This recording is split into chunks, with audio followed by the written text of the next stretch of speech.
ಮಾಡುತ್ತಿದ್ದು ಅಂಥ ಕಾರ್ಮಿಕರ ವಯಸ್ಸು 40ಕ್ಕಿಂತ ಹೆಚ್ಚಾಗಿದ್ದು ಅವರಿಗೂ ಕೂಡ ಪರೀಕ್ಷೆ ಬರೆಯುವ ವಯಸ್ಸಿನ ಮಿತಿಯನ್ನು ಹೆಚ್ಚಿಸಬೇಕು ಹಾಗೂ ಆಯ್ಕೆ ಸಂದರ್ಭದಲ್ಲಿ ಅವರ ಸೇವೆಯನ್ನು ಪರಿಗಣಿಸಬೇಕು. ಸರ್, ಗುಜರಾತ್ ಮತ್ತೆ ನಮ್ಮ ಹತ್ರ ಡಾಕ್ಯುಮೆಂಟ್ಸ್ ಇದೆ. ಗುಜರಾತ್ ಲಾಸ್ಟ್ ಟೈಮ್ ನೋಡಿ, ಲೋಕಲ್ ಯಾರು ಲ್ಯಾಂಡ್ ಇಫೆಕ್ಟೆಡ್ ಜನರಿಗೆ ಅಲ್ಲಿ ಒಂದು ಕನ್ಸೆಷನ್ ಇತ್ತು, 48 ಏಜ್ ಆ ಥರ ಇತ್ತು. ಬಟ್ ಈ ಸಮಯದಲ್ಲಿ ಅದೆಲ್ಲ ನಮ್ಮದು ನೋಟಿಫಿಕೇಷನಲ್ಲಿ 2026 ಕೈಗಾ ಪ್ಲಾಂಟರು ತೆಗೆದುಬಿಟ್ಟಿದ್ದಾರೆ.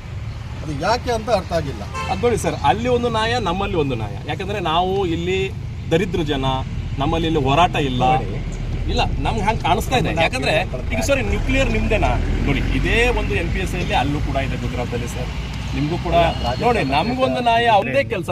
ನೀವು ಹೋಗುವ ಒಬ್ಬ ಡಾಕ್ಟರ್ನ ನಮ್ಮ ಹೆರಿಗೆ ಡಾಕ್ಟ್ರು ಈಗ ನೀವು ಕೊಟ್ಟಿದ್ದೀರಿ ಅಂತೀರಲ್ಲ, ನಿಮ್ಮ ಎಂಪ್ಲಾಯಿಗೆ ಅಲ್ಲಿ ಯಾಕೆ ಟ್ರೀಟ್ಮೆಂಟ್ ಕೊಡ್ತಾ ಇಲ್ಲ? ನೀವು ಅಲ್ಲಿ ಒಂದು ನಿಮಿಷ, ನಿಮ್ಮ ಎಂಪ್ಲಾಯಿಗೆ ನೀವು ಕೊಟ್ಟಿರುವಂತಕ್ಕಂಥ ಹಾಸ್ಪಿಟಲ್ ಅಲ್ಲಿ ನಿಮ್ಮ ಎಂಪ್ಲಾಯಿಗೆ ಅಲ್ಲಿ ಟ್ರೀಟ್ಮೆಂಟ್ ಕೊಡಿಸಿ ನೋಡುವ. ನೀವು ಯಾಕೆ ಅಲ್ಲಿ ಕಳಿಸೋದು? ನೀವು ಮಣಿಪಾಲ, ಗೋವಾ, ಬಾಂಬೆ ಯಾಕೆ ಕಳಿಸ್ತೀರಿ? ನಿಮ್ಮ ಹಾಸ್ಪಿಟಲ್, ನೀವು ಕಟ್ಟಿರುವಂತಕ್ಕಂಥ ಹಾಸ್ಪಿಟಲ್ ಅಲ್ಲಿ ನಿಮ್ಮ ಉದ್ಯೋಗಿಗಳಿಗೆ ಯಾಕೆ ಟ್ರೀಟ್ಮೆಂಟ್ ಕೊಡ್ತಾ ಇಲ್ಲ? ಯಾಕಂದ್ರೆ ನಿಮ್ಗೆ ಗೊತ್ತಿದೆ ಅದರಲ್ಲಿ ಯಾವುದೇ ತರಹದ ಉಪಕರಣಗಳಿಲ್ಲ, ಟ್ರೀಟ್ಮೆಂಟ್ ಸಿಗುದಿಲ್ಲ, ಡಾಕ್ಟರ್ಗಳಿಲ್ಲ ಅಂತ ಹೇಳಿ ಮಾಡಿ ಹೆಸರಿಗೆ ಯಾಕೆ ಮಾಡ್ತೀರಿ? ಕಾಟಾಚಾರಕ್ಕೆ ಯಾಕೆ ಮಾಡ್ತಾ ಇದ್ದೀರಿ ಸರ್?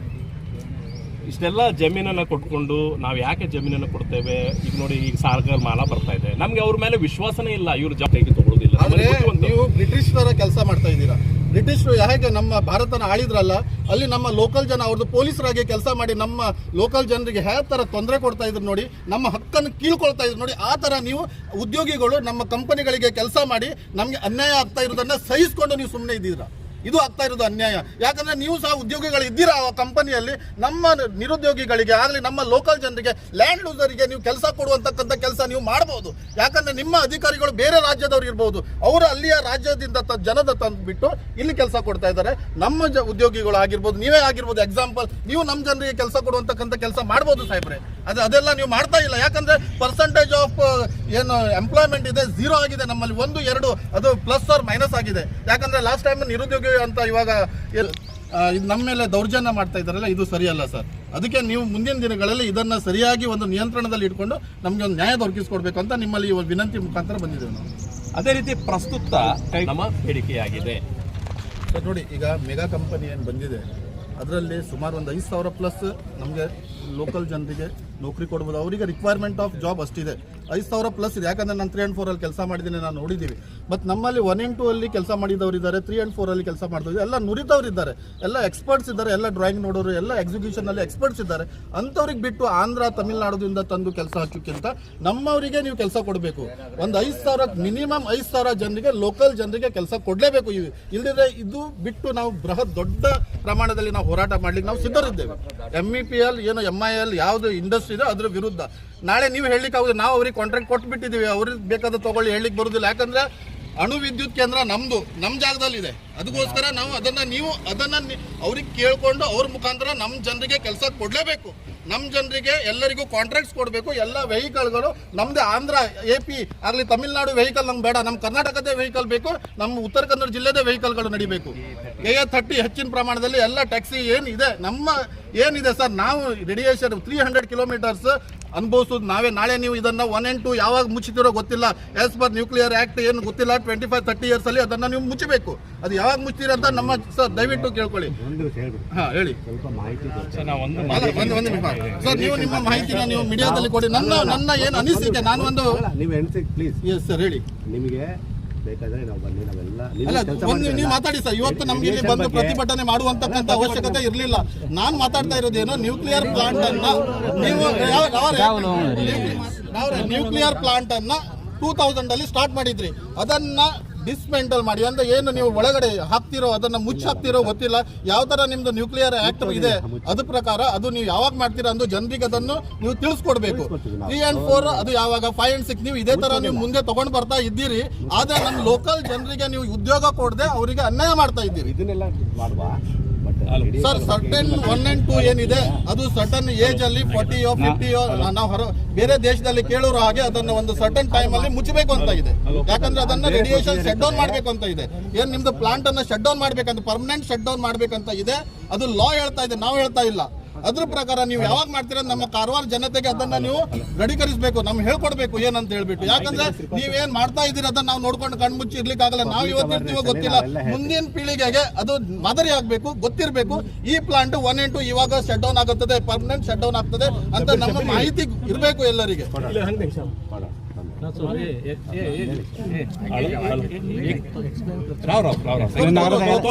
खर्च वाला पहले करू शकता एक्सप्लेन आता आम्ही गरज नाही आमगेल पॉइंट ಎರಡು ಪಾಯಿಂಟ್ ಇದೆ.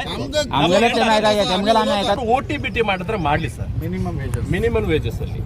ಆದ್ರೆ ಅವ್ರು 8 ತಾಸು ಡ್ಯೂಟಿಯನ್ನ ಆಸ್ ಪರ್ ಲೇಬರ್ ಆಕ್ಟ್ ಪ್ರಕಾರ ಕಾನೂನಿನ ಅಡಿಯಲ್ಲಿ ಏನಿದೆಯೋ ಅದೇ ಕೊಡಿ. ಹಕ್ಕು ನಮ್ಮ ಸಂವಿಧಾನದಲ್ಲಿ ನಮ್ಗಿರುವಂತಕ್ಕಂಥ ಹಕ್ಕನ್ನ ನೀವು ನಮ್ಗೆ ಕೊಡಿಸ್ಬೇಕಷ್ಟೇ. ನಮ್ಗೆ ಬೇರೆ ಭಿಕ್ಷೆ ಕೊಡೋದು ಬೇಡ. ನಮ್ಗೆ ಖುಷಿ ಆಗ್ತಾ ಇದೆ ಇವತ್ತು. ಏನಂದ್ರೆ ಮೇಡಮ್ ನಾವು ಡೈರೆಕ್ಟ್ ಆಗಿ ಹೇಳ್ತೇವೆ, ನಮ್ಮ ಕಾರವಾರದವಳು ಮಹಿಮೆ ಎಷ್ಟು ಸಾಧ್ಯ ಅಷ್ಟು ಮಾಡ್ತಾರೆ. ಲಾಸ್ಟ್ ರಿಕ್ವೆಸ್ಟ್ ಇದೆ, ಇವಾಗ ನಿರಾಶ್ರಿತರು ಏನಿದ್ದಾರಲ್ಲ, ಇವಾಗ ಲ್ಯಾಂಡ್ ಲೂಸರ್ ಏನಿದ್ದಾರಲ್ಲ, ಲ್ಯಾಂಡ್ ಲೂಸರ್ ಏನು ರೆಫರೆನ್ಸ್ ತಾಯಿಗೆ ಮಾತ್ರ ತಂದೆ ತಾಯಿಗೆ ಆಗಲಿ ನಿಮ್ಮ ಹೆಂಡತಿಗೆ ಏನು ನೀವು ರೆಫರೆನ್ಸ್ ಕೊಡ್ತೀರಲ್ಲ, ಮೆಡಿಕಲ್ ರೆಫರೆನ್ಸ್, ಅದನ್ನ ನಮ್ಮ ಸ್ಥಳೀಯ ಏನು ನಿರಾಶ್ರಿತರಿದ್ದಾರ ಅವ್ರ ಫ್ಯಾಮಿಲಿಗೆ ಏನು ಫ್ಯಾಮಿಲಿ ಟ್ರೀ ಪ್ರಕಾರ ಅವ್ರದ್ದು ಏನು ಬರುತ್ತಲ್ಲ ಅವರಿಗೊಂದು ನೀವು ಹೆಲ್ಪ್ ಮಾಡಬೇಕು. ಯಾಕಂದ್ರೆ ನಿಮಗೆ ಜಾಗ ಕೊಟ್ಟಿದ್ದಾರೆ ನಮ್ಮ ಜನ, ನಿರಾಶ್ರಿತರ ಜಾಗ ಅವ್ರ ಕಾಲೋನಿ ಅವ್ರು ನೋಡಿದ್ರೆ ಅವ್ರಿಗೆ ನೀರು ಇರುವುದಿಲ್ಲ, ಮತ್ತೇನೋ ಸಮಸ್ಯೆಗಳಿಂದ ಬಳಲ್ತಾ ಇದ್ದಾರೆ. ನಿಮಗೆ ಕ್ವಾರ್ಟರ್ಸ್ ನೋಡಿ ಅಚ್ಚುಕಟ್ಟಾಗಿದ್ದಂಥ ಒಳ್ಳೆ ಮಲ್ಟಿ ಸ್ಟೋರೇಜ್ ಬಿಲ್ಡಿಂಗ್ ಯಾರು ಪರ್ಮಿಷನ್ ಕೊಟ್ಟರೆ ಗೊತ್ತಿಲ್ಲ. ನಮ್ಮ ಕಾರವಾರದಲ್ಲಿ ಮಲ್ಟಿ ಸ್ಟೋರೇಜ್ ಬಿಲ್ಡಿಂಗಿಗೆ ಪರ್ಮಿಷನೇ ಇಲ್ಲ. ನೀವು ಟ್ಯಾಕ್ಸ್ ಎಷ್ಟು ತುಂಬ್ತೀರಾ? ನಮ್ಮ ಪಂಚಾಯತಿಯವರು ಅಧ್ಯಕ್ಷರಾಗಿರ್ಬೋದು, ಸದಸ್ಯರಾಗಿರ್ಬೋದು, ನೀವು NPCI ಟೌನ್ಶಿಪ್ ಆಗಲಿ ಪ್ಲಾಂಟ್ ಇಂದು ಟ್ಯಾಕ್ಸ್ ನಮ್ಮ ಪಂಚಾಯತಿಗೆ ಎಷ್ಟು ತುಂಬ್ತಾ ಇದ್ದೀರಾ? ಅಲ್ಲ, ಒಂದ್ ನಿಮಿಷ, ಅದರಲ್ಲಿ ಅರ್ಧದಷ್ಟು ನಮ್ಮ ಇನ್ನೊಂದು ಹೇಳ್ತೀನಿ, KPC ಅವರು ಅದು ತುಂಬ್ತಾನೆ ಇಲ್ಲ, ಕಡಿಮೆ ಪ್ರಮಾಣದಲ್ಲಿ. ಇವಾಗ ನಾನು ಒಂದು 100 ರೂಪಾಯಿ ತುಂಬಿದ್ರೆ ನೀವು 50 ರೂಪಾಯಿ ತುಂಬ್ತಾ ಇದ್ದೀರಾ ಎಸ್ ಪರ್ ನಮ್ಗೆ ಮಾಹಿತಿ ಪ್ರಕಾರ. ಸೊ ಅದನ್ನ ನೀವು ಕರೆಕ್ಟ್ ಆಗಿ ಏನು ಲಾ ಇದೆ ನಮ್ಗೆ ಏನಿದೆ ಸರ್, ನಾನು ಮಾತಾಡ್ತೀನಿ. ಅಲ್ಲ ಕರೆಕ್ಟ್ ಅಲ್ಲ, ನನಗೆ ತಿಳಿದ್ರ ಪ್ರಕಾರ ನಾನು ಒಂದು ಸದಸ್ಯನಿಂದಾನೇ ಆ ಒಂದು ಡಾಕ್ಯುಮೆಂಟ್ ಅನ್ನ ತಗೊಂಡಿದ್ದೇನೆ. ನೀವು ಏನು ನಿಮ್ಮ ಪ್ಲಾಂಟ್ ಅಲ್ಲಿ ಆಗಲಿ ನಿಮ್ದು ಟೌನ್ಶಿಪ್ ಇಂದ ನೀವು ಏನು ಟ್ಯಾಕ್ಸ್ ನಮ್ಮ ಇವರಿಗೆ ಏನು ಪಂಚಾಯತಿಗೆ ಕೊಡ್ತೀರಲ್ಲ, ಅದರಿಂದ ನಮ್ಮ ಜಿಲ್ಲೆ ಆಗಲಿ ನಮ್ಮ ಒಂದು ಗ್ರಾಮ ಉದ್ಧಾರ ಆಗುತ್ತೆ ಸರ್. ಯಾಕಂದ್ರೆ ಅಲ್ಲಿ ಟ್ಯಾಕ್ಸ್ ಕಲೆಕ್ಟ್ ಆಗಬೇಕು. ನೀವು ನೋಡಿದ್ರೆ ಆದಷ್ಟು ಕಡಿಮೆ ಪ್ರಮಾಣದಲ್ಲಿ ಯಾವುದೋ ಒಂದು ಲಾ ಹಚ್ಚಿ ನ್ಯೂಕ್ಲಿಯರ್ ಆಕ್ಟ್ ಹಚ್ಕೊಂಡು ಕಡಿಮೆ ಪ್ರಮಾಣದಲ್ಲಿ ಟ್ಯಾಕ್ಸ್ ತುಂಬ್ತಾ ಇದ್ದೀರಾ. ಯಾಕಂದ್ರೆ ಮುಂದಿನ ದಿನಗಳಲ್ಲಿ ಇದು ಆಗಬಾರ್ದು. ಯಾಕಂದ್ರೆ ನಮ್ಗೆ ನಮ್ಮ ಸರ್ಕಾರಕ್ಕೆ ದುಡ್ಡು ಬಂದ್ರೆ ನಾವು ಬೆಳೆಯುವುದು ಸಾಹೇಬ್ರೆ, ಇದೇ ನಮ್ದೊಂದು ಉದ್ದೇಶ. ನಿಮ್ದು ಏನಿದೆಯಲ್ಲ, ನೀವು ಒಂದ್ಸರಿ ಬನ್ನಿ, ನಿಮ್ದೇನು ಪಾಯಿಂಟ್ಸ್ ಇದೆಯಲ್ಲ ನಮ್ದು ಇದು ಪಾಯಿಂಟ್ಸಿಗೆ ಬಂದಿರೋದು ಸಾಹೇಬ್ರೆ.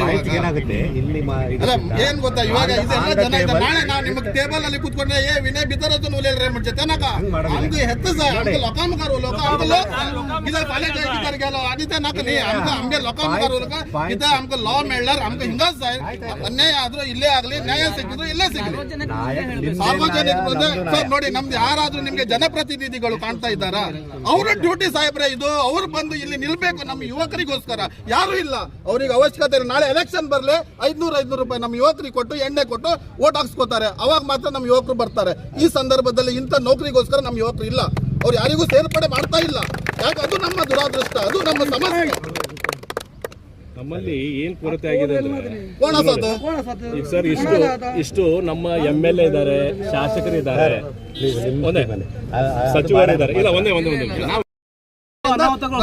CSR ಫಂಡಿಂದ 4 ಬಸ್ ಹಾಕಿ 2 ಬಸ್ ಹಾಕಿ ನಮ್ಮ ಉದ್ಯೋಗಿಗಳು ಹೋಗಿ ಪಾಪ ಹೊಟ್ಟೆ ತುಂಬಿಕೊಳ್ಳಿರಿ. ಸಿಗ್ತಾ ಇಲ್ಲ. ನಮ್ಮ ಎಂಪ್ಲಾಯ್ ಸರ್ ಬಸ್ ಇದೆ, ನಮ್ಗೆ ದುಃಖ ಆಗ್ತಾ ಇದೆ. ನಿಮ್ಮ ಎಂಪ್ಲಾಯ್ ಬಸ್ ನಮ್ಗೆ ಅಲ್ಲಿಂದ ಕಾರವಾರದಿಂದ ಮಲ್ಲಾಪುರಕ್ಕೆ ಬರ್ತದೆ, ನಮ್ಗೆ ದುಃಖ ಆಗ್ತದೆ ನೋಡಿ. ನಾವು ನಿರಾಶ್ರಿತರು, ನಮ್ಗೊಂದು ಬಸ್ ಇಲ್ಲ. ನಾವು ಬಸ್ ನಿಲ್ಸಿದ್ರು ಫುಲ್ ಅಂತ ಹೇಳ್ಕೊಂಡು ಹೇಳ್ತಾರೆ, ಬಸ್ ಬರುವುದಿಲ್ಲ. ಇಲ್ಲ, ಬಸ್ ಖಾಲಿ ಇದ್ರೆ ಹೋಗುದಿಲ್ಲ. ನಿಮ್ ಬಸ್ಸಿಗೆ ಕೊನೆ ಸೀಟ್ ಆದ್ರೂ ನಮ್ಗೊಂದು ಆಸನ ವ್ಯವಸ್ಥೆ ಮಾಡ್ಕೊಡಿ, ನಾವು ದುಡ್ಡು ಪೇ ಮಾಡ್ತೀವಿ. ನೀವು ಮಾಡೋದು ಹೇಗೆ ಸರ್? ಬ್ರಿಟಿಷ್ ಹೆಂಗ್ ಮಾಡ್ತಾರೆ? ब्रिटिश लोक कसे इंडियन्स काय करतात डॉग्स म्हणजे सेम आमगेले NPCI आमगे लोकल लोक करते सर. हुबळी लोकल लोक इथे 300 रुपये देऊन डिपार्टमेंट बी घेणार तुम्ही ॲम्ब्युलन्सचा तुम्ही जीव वाईट म्हटला बी तुम्ही घेणार तुम्ही दिसान सोड रात्री रेल्वे स्टेशनला येत असताना घेणार. पहिली घेता शिले 1 and 2 3 and 4 असताना घेता शिले रेल्वे स्टेशनला चुकून रोलने घेऊन येता शिले. आता घेऊन ये ना कोण? आता कुत्र्याविषयी बाहेर वच लोकल लोक 300 रुपये ಡಿಪಾರ್ಟ್ಮೆಂಟ್ 50 ರೂಪಾಯಿ ಜನ ಅಲ್ಲಿಗೆ ಕೆಲಸ ಮಾಡ್ತಾ ಇರ್ತಾರೆ. ಗುತ್ತಿಗೆದಾರ ಹತ್ರ ಕೆಲಸ ಮಾಡ್ತಾರೆ, ಗುತ್ತಿಗೆದಾರ ಕಾರ್ಮಿಕ ಕೆಲಸ ಮಾಡ್ತಾರೆ. ಅಲ್ಲಿ ಎಂಪ್ಲಾಯ್ಸ್ ಮಕ್ಕಳನ್ನ ತಗೊಳ್ಬೇಕು ಅಂತ ಹೇಳಿದ್ರೆ ನಮ್ಮ ಮಕ್ಕಳನ್ನ ತೆಗೆದು ಹಾಕಿ ಎಂಪ್ಲಾಯ್ಸ್ ಮಕ್ಕಳನ್ನು ತಗೊಳ್ಳೋದು ಇದೆ. ಇಲ್ದಿದ್ರೆ ಸರ್ ಮುಂದಿನ ದಿನಗಳಲ್ಲಿ ನಾವು ಮಾನ್ಯ ನ್ಯಾಯಾಲಯದಲ್ಲಿ ಇದ್ರ ಬಗ್ಗೆ ವಿರುದ್ಧ ನಾವು ಹೋರಾಡ್ತೇವೆ. ಯಾಕಂದ್ರೆ ನಾವು ಇವತ್ತು ನಾವು ಈ ಚಳುವಳಿ ಮುಖಾಂತರ ಬಂದಿದ್ದೇವೆ. ಮುಂದಿನ ದಿನಗಳಲ್ಲಿ ಮಾನ್ಯ ನ್ಯಾಯಾಲಯದಲ್ಲಿ ನಾವು ಮಾತಾಡ್ತೀವಿ ಅದ್ರ ಬಗ್ಗೆ. ನಮಗೊಂದು ಮೀಟಿಂಗ್ ಒಂದು ರೆಡಿ ಮಾಡಿ ಸರ್. ಇಲ್ಲ ಹಂಗಲ್ಲ ನಮ್ದೇ ಸರ್ ಅವರು ನಾವು ಪಾದಯಾತ್ರೆ ಮೂರು ದಿನ ಕಂಟಿನ್ಯೂಸ್ ನಾನ್ ಸ್ಟಾಪ್ ನಡೀತಾ ಇದೀವಿ ಸರ್. 46 ಕಿಲೋಮೀಟರ್ಸ್ ನಡ್ಕೊಂಡು ಬಂದಿದ್ದೀವಿ.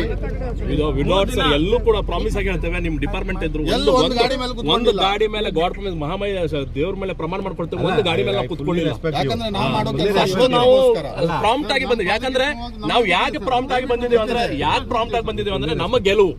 ನಾವು ಮೋಸ ಮಾಡಿದ್ರೆ ಯುವಕರಿಗೆ ಮೋಸ ಆಗತ್ತೆ. ಹೌದು. ಆ ಮಹಾಮಯ ನೋಡ್ತಾ ಇದ್ದಾಳೆ, ನಾವು ಮೋಸ ಮಾಡಬಾರ್ದು. ಅದಕ್ಕೆ ನಾವು ಪ್ರಾಂಪ್ಟ್ ಆಗಿ ನಡ್ಕೊಂಡ್ ಬಂದ್ವಿ. ನಡ್ಕೊಂಬಂದು ನಮಗೆ ಪಾಪ 20 ರಿಂದ 28 ಯುವಕರು, ಅದರಲ್ಲಿ ವೃದ್ಧರಿದ್ದಾರೆ, ಯುವಕರಿದ್ದಾರೆ, ಅವರೆಲ್ಲ ಸಪೋರ್ಟ್ ಮಾಡಿದ್ರು ಸರ್. ಅಲ್ಲಿಂದ ನೋಡ್ಕೊಂಡು ಬಂದ್ವಿ ಸರ್ ನಾವು. ಇವರಾಗ್ಲಿ ದೊಡ್ಡನೋ ಯಾರು ನಮ್ಮಲ್ಲಿ ಬಂದವರು ಎಲ್ಲರೂ ನೋಡ್ಕೊಂಡ್ ಬಂದು ಸರ್. ನಾವ್ ಯಾಕೆ ಬಂದಿದ್ದೇವೆ ನಿಮ್ಮ ಹತ್ರ ಭಿಕ್ಷೆ ಬೇಡ್ಲಿಕ್ಕೆ ಬಂದಿದ್ದೇವೆ ನಾವು. ಏನು ಭಿಕ್ಷೆ ಅಂದ್ರೆ ನಮ್ಮ ನಾನ್ ಬೇಡ್ತಾ ಇದ್ದೇನೆ ಎಲ್ಲರ ಪರವಾಗಿ. ಕೊಟ್ಟು ನಾವು ನಮ್ಮ ಯುವಕರಿಗೆ ನಾವು ಭಿಕ್ಷೆ ಕೊಡಿ ಸರ್, ಭಿಕ್ಷೆ ಕೊಡಿ ಅಂತ ನಾವು ಬಂದಿದ್ದೇವೆ. ನಾವು ಉದ್ಯೋಗದ ಭಿಕ್ಷೆ ಬೇಡ್ಲಿಕ್ಕೆ ಬಂದಿದ್ದೇವೆ ಸರ್ ನಿಮ್ಮ ಹತ್ರ. ಅದಕ್ಕಾಗಿ ನಾವು ಕೈ ಮುಗಿದು ಕೇಳ್ತೇವೆ, ಇನ್ನೊಮ್ಮೆ ಕೈ ಮುಗಿದು ಕೇಳ್ತೇವೆ. ನಮ್ಗೆ ಆ ಕೆರವಡಿ ರಸ್ತೆ ಏನಿದೆ ಹಾಳು ಬಿದ್ದೋಗಿದೆ ಸರ್. ಹಬ್ಬವಾಡ ರಸ್ತೆ ನಾನೇ ಹೋರಾಟ ಮಾಡಿಕೊಂಡು ಸ್ಟಾರ್ಟ್ ಮಾಡಿದ್ದೆ. ಅದಕ್ಕಾಗಿ ನಾನು ಎಲ್ಲರ ಪರವಾಗಿ ನಾನು ಒಂದು ಮನವಿ ಕೊಡ್ತಾ ಇದ್ದೇವೆ. ನಾನು ವಿನಯ್ ಕೃಷ್ಣ ಅವರು ಬಂದಿದ್ದಾರೆ, ಯುವಕರು ಬಂದಿದ್ದಾರೆ, ನಮ್ಮೆಲ್ಲ ಸಂಘಟನೆ ಬಂದಿದೆ ಸರ್. ಇಷ್ಟು ನಾವು ಜನ ಯಾಕೆ ಸೇರಿಸಲಿಲ್ಲ ಅಂದ್ರೆ ನಮ್ದು ಇದು ಖಾಲಿ ಮನವಿ, ಪಾದಯಾತ್ರೆದು ಮನವಿ. ನಿಮ್ಗೆ ನಾವೇ ಅಂದ್ವಿ ಈಗ ಕೆಲಸ ಬಂದ್ ಮಾಡಿ ಯಾರು ಬರಬೇಡಿ, ನಾವು ಜಸ್ಟ್ ಮನವಿ ಕೊಡ್ತೀವಿ, ನೀವೆಲ್ಲ ಕೆಲಸಕ್ಕೆ ಹೋಗಿ ಅಂತ. ಮತ್ತು ಇವತ್ತು ಎಕ್ಸಾಮ್ ಕೂಡ ಸ್ಟಾರ್ಟ್ ಆಗಿದೆ. ನಾವು ಅದರಲ್ಲಿ ಡಿಸ್ಟರ್ಬ್ ಮಾಡ್ಲಿಕ್ಕೆ CSR ಫಂಡ್ ಅಲ್ಲಿ ಹೆಚ್ಚಿನ ಪ್ರಮಾಣದಲ್ಲಿ ನೋಡಬೇಕು ಸಾಹೇಬ್ರು. CSR ಏನಾಗಿದೆ ಸೋಷಿಯಲ್ ರೆಸ್ಪಾನ್ಸಿಬಿಲಿಟಿ ಮತ್ತೊಂದು ನಾನೇನು ರಿಕ್ವೆಸ್ಟ್ ಮಾಡ್ತಾ ಇದ್ದೀನಿ, ಗುತ್ತಿ ವಿಭಾಗದಲ್ಲಿ ನಮ್ಮ ಕಾರ್ಮಿಕರು ಈಗ ಏನಾದ್ರು ಗುತ್ತಿ ವಿಭಾಗದಲ್ಲಿ ಒಂದು ಪೋಸ್ಟ್ ಬೇಕು, ITI ಡಿಪ್ಲೊಮಾ ಡಿಗ್ರಿ, ಅಲ್ಲಿ ಕೂಡ ನಮಗೆ ಎಕ್ಸ್ಪೀರಿಯನ್ಸ್ ತೊಗೊಂಡು ಬಂತಿದ್ದಾರೆ. ಒಂದು ಕನಿಷ್ಠ ಕೆಲಸಕ್ಕೆ ಕೂಡ ನಮಗೆ ಎಕ್ಸ್ಪೀರಿಯನ್ಸ್ ತೊಗೊಂಡು ಬಂತಾರೆ. ನಾವು ಎಕ್ಸ್ಪೀರಿಯನ್ಸ್ ಎಲ್ಲಿಂದರು ಸರ್? ನಾವು ಎಕ್ಸ್ಪೀರಿಯನ್ಸ್ ಬೇಕಂದ್ರೆ ಗೋವಾ ಹೋಗ್ಬೇಕು. ಅವರೊಂದು ಆಶೀರ್ವಾದ ನಿಮ್ಗೆ. ಪರ್ಮನೆಂಟ್ ಎಂಪ್ಲಾಯಿಗೆ ನೀವು ಎಕ್ಸ್ಪೀರಿಯನ್ಸ್ ಕೇಳೋದಿಲ್ಲ, ನೀವು ಅಪಾಯಿಂಟ್ಮೆಂಟ್ ಕೊಡ್ತಾ ಇದ್ದೀರಲ್ಲ, ನೀವು ಕಾಲ್ಫಾರ್ ಮಾಡ್ತಾ ಇದ್ದೀರಲ್ಲ, ಮತ್ತೆ ಎಕ್ಸ್ಪೀರಿಯನ್ಸ್ ಇಲ್ಲದೇ ನೀವು ತಗೊಳ್ತಾ ಇದ್ದೀರಾ. ಮತ್ತೆ ನಮ್ಮ ಈಗ ಈ ಏನು ಕಾಂಟ್ರಾಕ್ಟ್ ಲೇಬರಿಗೆ ಯಾಕೆ ಎಕ್ಸ್ಪೀರಿಯನ್ಸ್ ಬೇಕು? ಮತ್ತೆ UP ಬಿಹಾರಿ ಆಂಧ್ರದವರಿಗೆ ನೀವು ಇದಕ್ಕೆ ಅಷ್ಟು ಪಾದಯಾತ್ರೆ ಬಂದಿದ್ದಕ್ಕೆ ಸಿಂಪಲ್ ಸರ್. 1 and 2 ಮಾಡಿದವ್ರು ಯಾರು? ನಾವೇ ಅಲ್ಲ. 3 and 4 ಮಾಡಿದವರು ನಾವೇ. 5 and 6 ನಮ್ಮ ಜನನೇ ಮಾಡ್ತಾರೆ ಸರ್. ಬೇರೆ ರಾಜ್ಯದವ್ರು ಯಾಕೆ ಬೇಕು ನಮಗೆ? ನಾವಿದ್ದು ಎಕ್ಸ್ಪರ್ಟ್ಸ್ ಇದ್ದಾರೆ, ಯಾಕೆ ಬೇಕು? ಎಲ್ಲ ಸೈಂಟಿಫಿಕ್ ಆಫೀಸರ್ ಲೆವೆಲಲ್ಲೇ ಕೆಲಸ ಮಾಡೋರು ಲೋಕಲ್ ಜನ ಇದ್ದಾರೆ, ಡಿಪ್ಲೊಮಾ ಇಂಜಿನಿಯರಿಂಗ್ ಮಾಡಿದವರು ಇದ್ದಾರೆ, ಎಕ್ಸ್ಪೀರಿಯನ್ಸ್ಡ್ ಹೋಲ್ಡರ್ ಇದ್ದಾರೆ ಸರ್. ಹೆವಿ ಲೋಡ್ ಓವರ್ಲೋಡೆಡ್ ಗಾಡಿ ಆಯ್ತಾ ಅವ್ರೇಣ ಆತ ಈಗ ನಾವು ಮಾತಾಡಿದ್ದೇವೆ ಸಾಹೇಬ್ರ ಹತ್ರ, ಮೇಡಮ್ ಹತ್ರ.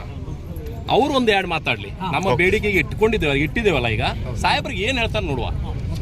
ಆಮೇಲೆ ನಾವು ಮನವಿ ಕೊಟ್ಬಿಟ್ಟಿಲ್ಲ ಸರ್. ಏನ ಮೊದಲೇ ಕೊಡ್ಲಾ? ಕೊಡಿ ಫಸ್ಟ್. ಸೊಗಳೆಯ ಒಂದೇ ನಿಮಿಷ ಶಿಸ್ತಾಗಿ ಕೊಡುವ ಎಲ್ಲ ಪಟ್ಲನೆ